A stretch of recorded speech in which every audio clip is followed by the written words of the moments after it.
My golden sister got everything, house, accounts, jewelry, because Mom said she was a miracle we waited 11 years for.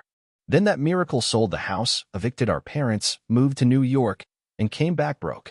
She stood in my kitchen and said, "If you disappeared right now, we wouldn't miss you, because I deserve your home now." I just whispered, "Perfect. Let me disappear with my money." That night, their cards failed, her car was gone, and a letter arrived. My home was never mine, I whispered to myself, standing in the kitchen that used to smell like cardamom and roasted coffee. The same kitchen where my mother taught me to stir stew without burning the onions.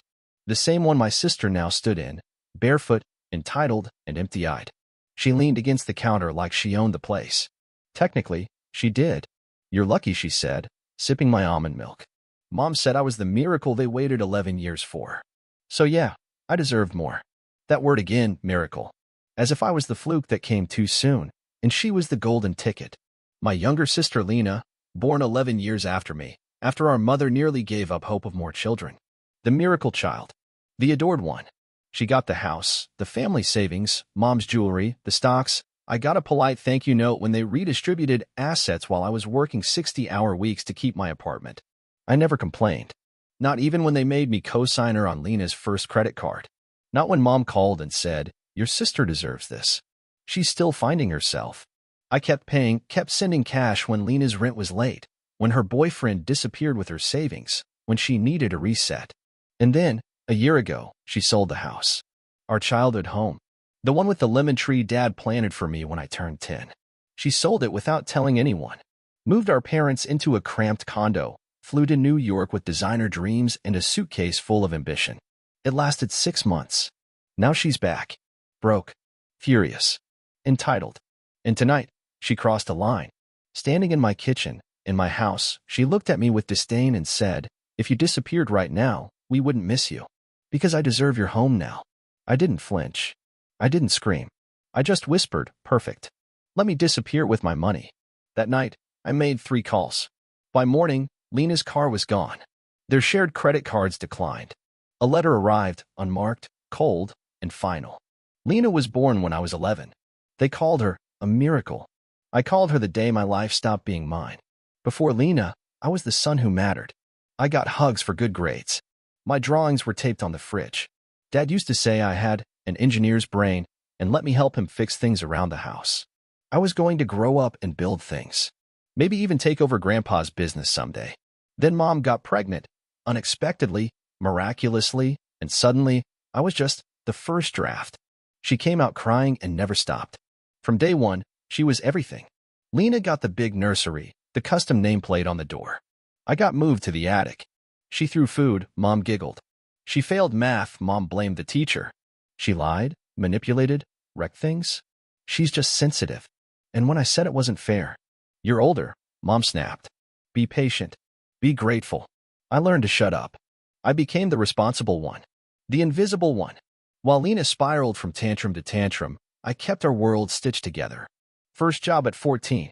First paycheck at 15, Mom borrowed it for Lena's ballet fees. Every milestone of mine was just another background prop for her spotlight. College? I paid my way. 2 jobs. No vacations. No calls from home.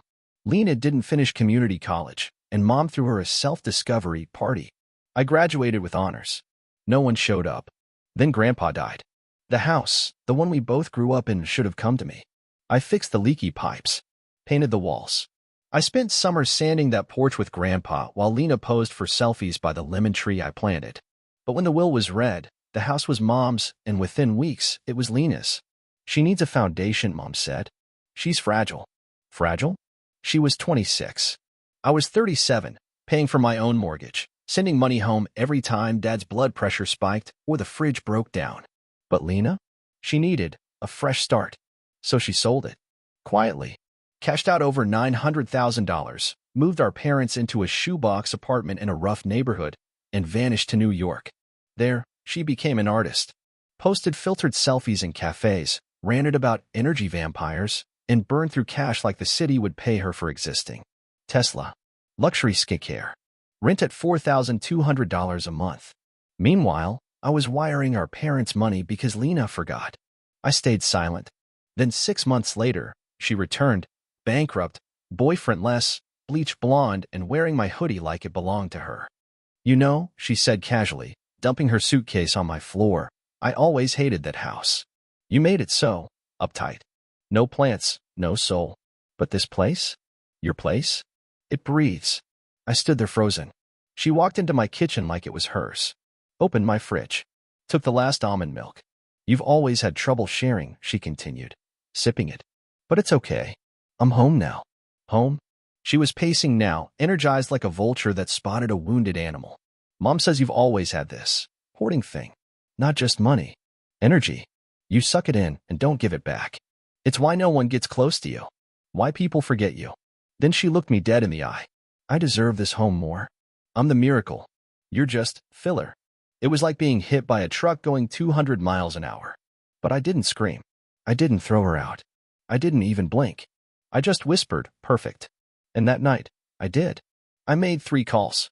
Quiet ones. By dawn, her car was gone. Her credit cards? Frozen.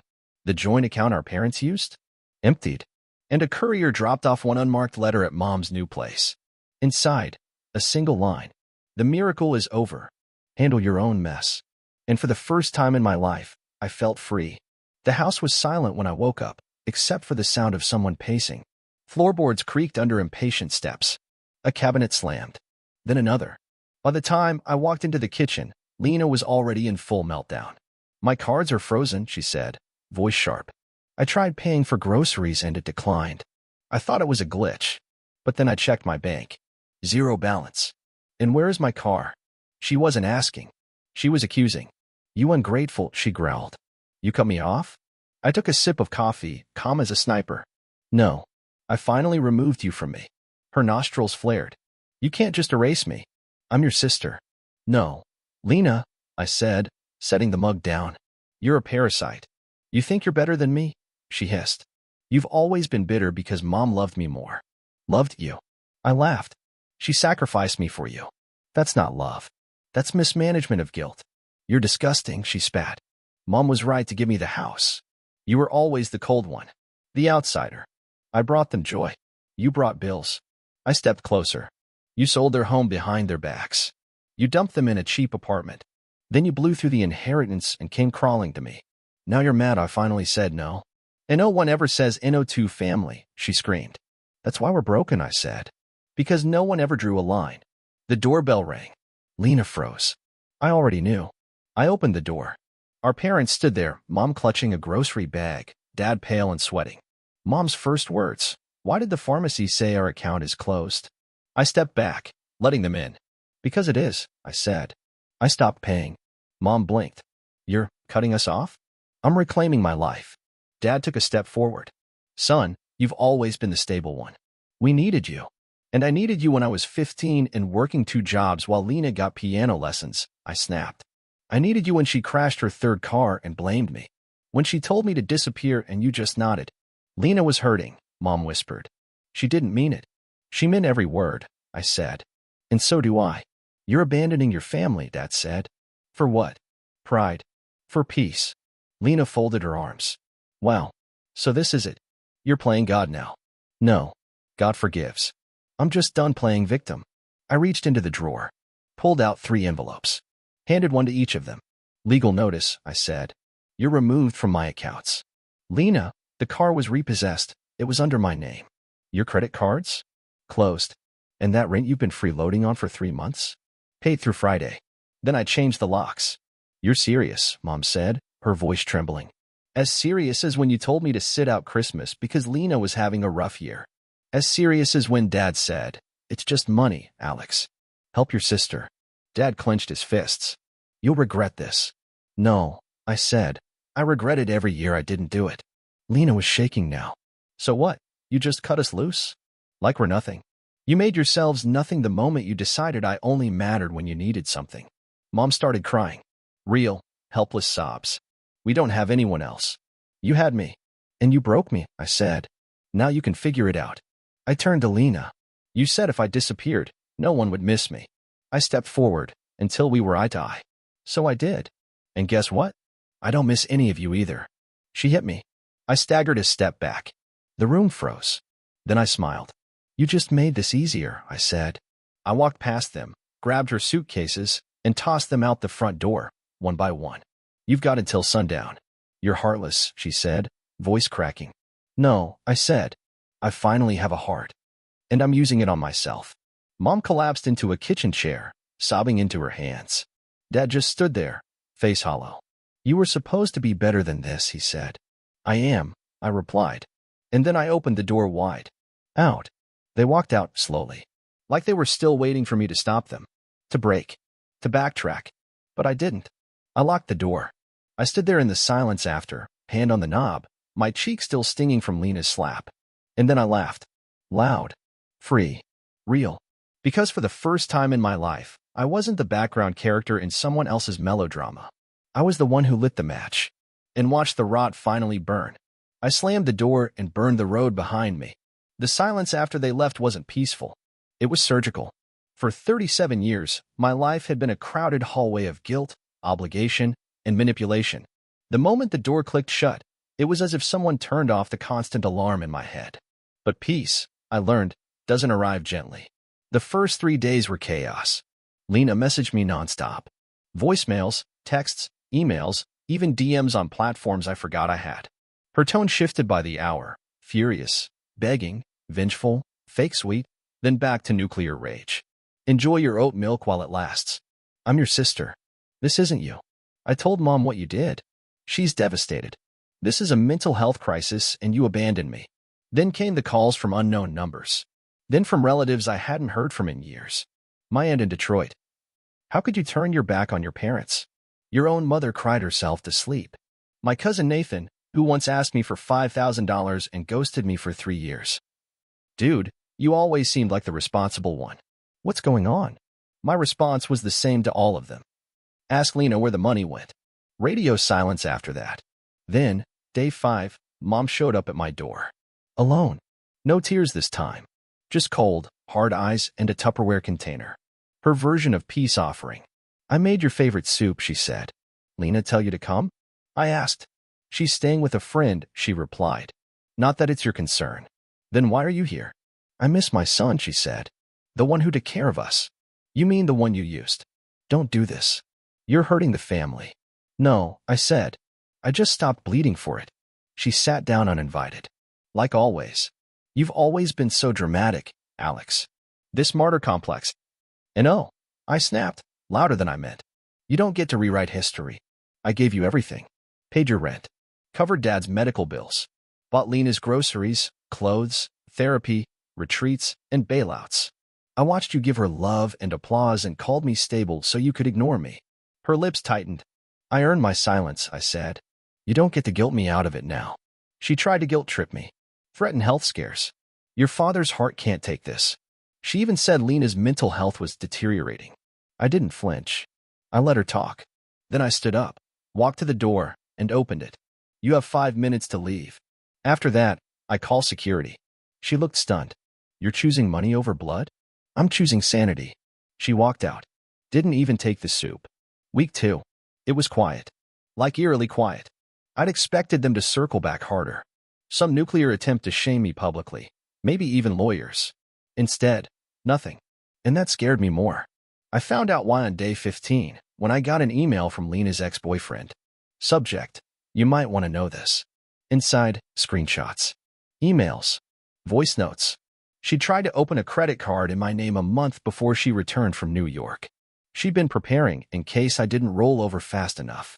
She had all my old documents. She knew my passwords. She used to handle my mail when I traveled. I trusted her. I left too many doors open. That day, I called my lawyer. We filed fraud alerts. I installed cameras. Changed every password. Shut down every connection I had to that family, even the secret emergency account I'd set up for them years ago. Gone. No more parachutes. By week 3, something inside me clicked. I stopped apologizing in my head. I stopped fantasizing about some perfect family reunion where they finally understood. I understood. I understood they didn't love me. They loved what I could do. And now that I had nothing left to give, they had nothing left to say. Week 4. Something wild happened. I started living. Like, really living. I woke up and didn't check my phone for financial disasters. I drank coffee on the patio without planning who'd need a loan this month. I went to a bookstore for the first time in years. Bought a novel I actually wanted to read. I laughed during lunch with coworkers. I joined a gym. I deleted Lena's contact, then Mom's, then Dad's. Each time, my chest felt lighter. Week 6, a letter came in the mail. No return address. Just a single sentence, handwritten. You'll always be the villain in our story. I framed it, hung it in my hallway. A reminder, not of pain, but of freedom. Because I'd rather be the villain in their story than the doormat in mine. I didn't speak to them again. Not for months. Not after the fraud attempt. Not after the guilt letters. Not after the fake health emergencies or the accidental missed calls at 2 a.m. I was done. The man they used? He doesn't live here anymore. The first few weeks felt like detox. I didn't realize how deeply wired I was to check on them. To worry. To plan. To pay. Some days, I'd wake up in a panic, thinking I forgot a payment for Dad's prescription, or Lena's therapy, or the electric bill for an apartment that wasn't even mine. Then I'd remember. None of it is my responsibility anymore. And that clarity? It felt like oxygen in lungs that hadn't truly breathed since I was 11. I stopped apologizing for saying no. I stopped flinching when the phone buzzed. I stopped imagining their voices every time I made a decision for myself. I started eating better, sleeping longer. I started taking weekends off. Real ones. Without spreadsheets. Without budgeting for disasters that weren't mine. I started learning how to be quiet inside. But the silence didn't last. Because one day, it all came back. Only this time, I was ready. It was a Thursday. The sun was out. I had a rare day off. I was halfway through a book I couldn't put down when my neighbor texted me. Some people are banging at your door. Want me to call someone? I stepped outside. There they were. Mom, Dad, Lena, standing on my porch. They looked like ghosts. Not older, just emptier. Like their fuel had run out. Like the lies stopped working. And now they were left with the truth they never wanted to face. He's not coming back. I didn't open the door. I just stared through the glass. Mom mouthed something. So did Lena. Dad looked down. Maybe from shame. Maybe to avoid mine. I didn't hear the words. I didn't need to. I knew what they came for. Not an apology. Not to make amends. They came because the circus had closed and the only clown who ever paid the bills had finally walked out of the tent. So I lifted my hand. Just once. 2 fingers. No. They stayed another minute. Then left. And as their car pulled away, I realized something powerful. They no longer scared me. Their manipulation. Their guilt. Their narrative. Their silence. All of it. Powerless. Weeks passed. Then months. People asked, "Don't you miss them?" And I'd tell the truth. I missed the version of them I imagined. The version I built in my head to survive the one I really had. Because the real version? They taught me that love is conditional. That money equals loyalty. That silence means survival. But now, I don't survive anymore. I live. One night, Lena's ex messaged again. "Guess who just pawned her last handbag?" He wrote. "She's sleeping on couches." I stared at the message. Then deleted it. Not out of anger. But because I truly didn't care. I didn't wish her harm. I just stopped carrying her pain. 1 year after I cut them off, I stood in front of the same house they tried to take from me. Same kitchen. Same lemon tree outside the window. But everything inside me had changed. I was no longer haunted. I was healed. Not perfect. Not whole. But free. I got a new phone. New number. New locks. New friends. People who saw me for me. Not as a bank account with a face. Not as the strong one who never broke. Not as the background sibling to someone else's fairy tale. Just me. The man who burned down the family myth and walked out of the ashes stronger. The man who stopped bleeding to prove he was alive. The man who finally learned. Sometimes the most loving thing you can do is walk away. And never look back. Ending note.